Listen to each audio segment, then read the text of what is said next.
और पहली खबर से शुरुआत कर लेते हैं इस बुलेटिन का। राजस्थान के बाड़मेर में वायुसेना का विमान MiG-21 क्रैश हो गया। विमान में सवार दोनों पायलट शहीद हो गए। राजस्थान के उत्तरलाई हवाई अड्डे से प्रशिक्षण के लिए विमान ने उड़ान भरी थी। उड़ान हादसे के कारणों का पता लगाने के लिए जांच के आदेश दे दिए गए हैं। गहरा गड्ढा हो चुका है। और हमारी सहयोगी शिवानी इस वक्त हमारे साथ लाइव जुड़ रही हैं इस पूरी खबर पर और ज्यादा अपडेट देने के लिए। शिवानी, निश्चित तौर पर ये दुखद खबर है, हमारे 2 पायलट शहीद हुए इस घटना में। मुख्य कारण का हालांकि जांच के आदेश दे दिए गए, लेकिन मुख्य कारण की वजह सामने आ पाई है अभी इस क्रैश की?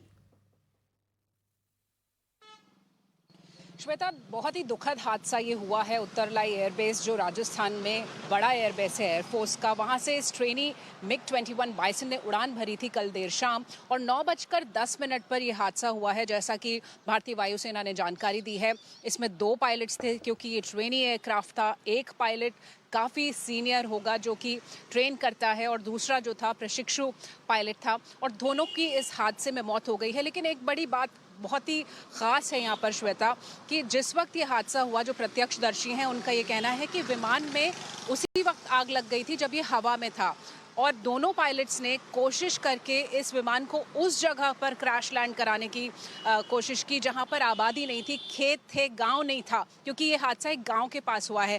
तो इन दोनों जांबाज पायलट्स ने अपनी जान गंवाते हुए, अपने प्राण देते हुए भी ये कोशिश की कि ज़्यादा से ज़्यादा लोगों की जान बचाई जा सके, क्योंकि इजेक्ट होने के लिए कुछ वक्त होता है। लेकिन उन्होंने प्रायोरिटी इस बात को दी कि आबादी से दूर उनका जो MiG-21 बाइसन है वो जाकर गिरे।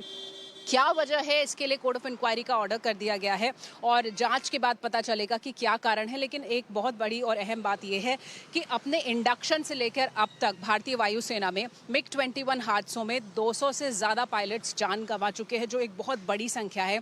और पिछले 1.5 सालों में आधा दर्जन से ज़्यादा हादसे हुए हैं जिसमें पायलट्स ने अपनी जान गंवाई है। बार बार सवाल उठाए जाते हैं और इन्हें तो फ्लाइंग कॉफिन्स भी कहा जाता है MiG-21 को, क्योंकि ये 60 के दशक में भारतीय वायुसेना में शामिल हुए थे, जिसके बाद कई बार टेक्निकल फॉल्ट से इनकी दुर्घटना हुई और कोर्ट ऑफ इंक्वायरी में ये बात सामने आई। कई हादसों में इंजन फेल हुआ। इस बार ये हादसा हुआ है, क्या वजह है इसका पता कोर्ट ऑफ इंक्वायरी पूरी होने के बाद चलेगा। लेकिन बार बार MiG-21 को पुराने होने की वजह से संदेह की नज़र से ज़रूर देखा जाता है। और अब भी भारतीय वायुसेना के पास 100 से ज़्यादा MiG-21 विमान हैं।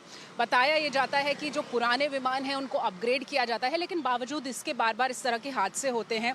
तो जाहिर तौर पर एक बड़ा सवाल कि कब इनको रिटायर किया जाएगा, क्योंकि होनहार पायलट्स लगातार अपनी जान गंवा रहे हैं MiG-21 के इन हादसों में। जी बिल्कुल शिवानी, आपने सही कहा कि जो होनहार पायलट्स हैं वो अपनी जान गंवा रहे हैं और MiG-21 पर निश्चित तौर पर अब सवालिया निशान भी खड़ा हो रहा है। फिलहाल आपका बहुत बहुत शुक्रिया।